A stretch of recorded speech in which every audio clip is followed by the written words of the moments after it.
गया है, सिर्फ निफ्टी की वीकली एक्सपायरी रहेगी, बाकी सारी इंडिसेस की वीकली एक्सपायरी खत्म होने जा रही है सर। अच्छा कदम है जी। और ये सही रिटेल एफएनओ ट्रेडर्स को बचाने के लिए ठीक है। देखिए ऑप्शंस में क्या है, जीरो सम गेम है। एक्सपायरी के दिन 3:30 बजे जो ऑप्शंस एक्सपायर होते हैं वो एक जेब से दूसरी जेब में पैसा जाता है, और ये रिटेल का पैसा उनकी जेब से निकलता है और जाता है बड़े स्किल ट्रेडर्स के पास। बड़े स्किल ट्रेडर में कौन हो गया, आपके हो गए एफआईज के हेज फंड्स, एल्गो ट्रेडिंग करने वाले, मशीन ट्रेड करने वाले, हाई फ्रिक्वेंसी ट्रेडर्स, आर्बिट्राजर्स और प्रोप्राइटरी ट्रेडर्स। करेक्ट। ये 5-6 तरह के लोग हैं, ये रिटेल को मिलकर लूटते हैं जी, होता ही है। मैं लूटना तो गलत है, नो सॉरी, लूटते नहीं है। वो अपनी नॉलेज और अपने सिस्टम और अपनी टेक्नोलॉजी का फायदा उठाते ज़्यादा रिसोर्सेज है उनके पास। हाँ, लूटना गलत, हाँ, जो गलत है मान लेना कि गलती हुई। हाँ, तो बेसिकली वो टेक्नोलॉजी पे इन्वेस्ट करते हैं, स्किल्स डेवलप करते हैं, अपनी नॉलेज ज़्यादा रखते हैं। और रिटेल जो ट्रेड करता है ऑप्शंस का, वो अंदाज पे करता है।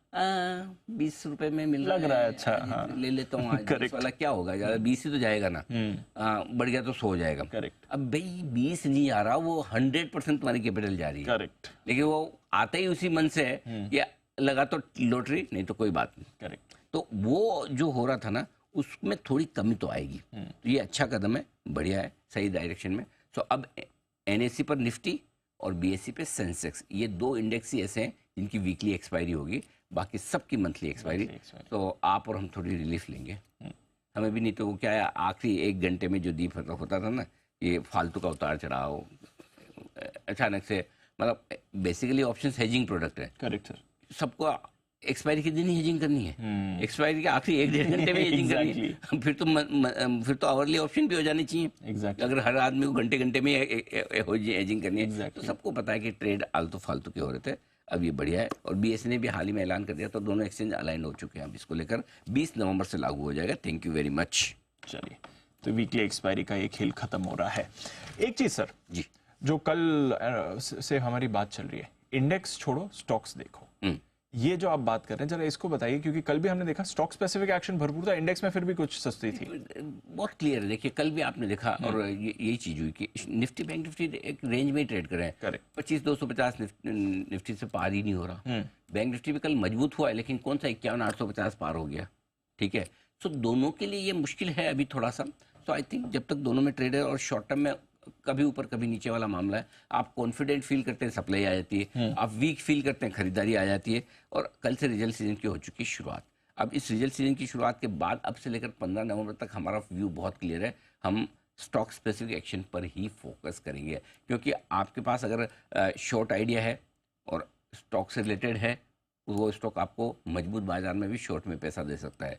लॉन्ग अच्छा आइडिया है और अगर उसमें बाजार कमजोर है तभी वो आपको पैसा बनाकर दे सकता है। तो इंडेक्स की ट्रेडिंग से ज़्यादा स्टॉक ट्रेडिंग में फ़ायदा होने की संभावना है।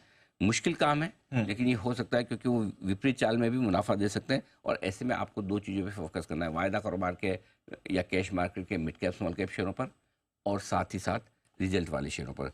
जहाँ कॉन्फिडेंट हैं वहीं ट्रेड ले, ज़बरदस्ती का न ले। स्टॉक में ट्रेड का मतलब है स्टॉक में पैसा ज़्यादा आता है तो ज़्यादा जाने की भी डर है, इसलिए ट्रेड लें सोच समझ कर लें। ठीक है सर, बताएं सर फिर आज कुछ। टीसीएस से आज से रिजल्ट सीजन की शुरुआत हो चुकी है, और कोई बहुत अच्छी शुरुआत नहीं हुई है। आईटी शेयर और टीसीएस दोनों आज बाजार पे दबाव बनाने का अपना काम करेंगी। ऐसे में दोनों तरफ ट्रेडिंग के मौके मिल सकते हैं। हमारे गिफ्ट निफ्टी कितना नीचे दिख रहा है, 15 पॉइंट, ज़्यादा नहीं, फ्लैट ही है सर। मुझे लगता है थोड़ा ज़्यादा नीचे खुलना चाहिए दीप।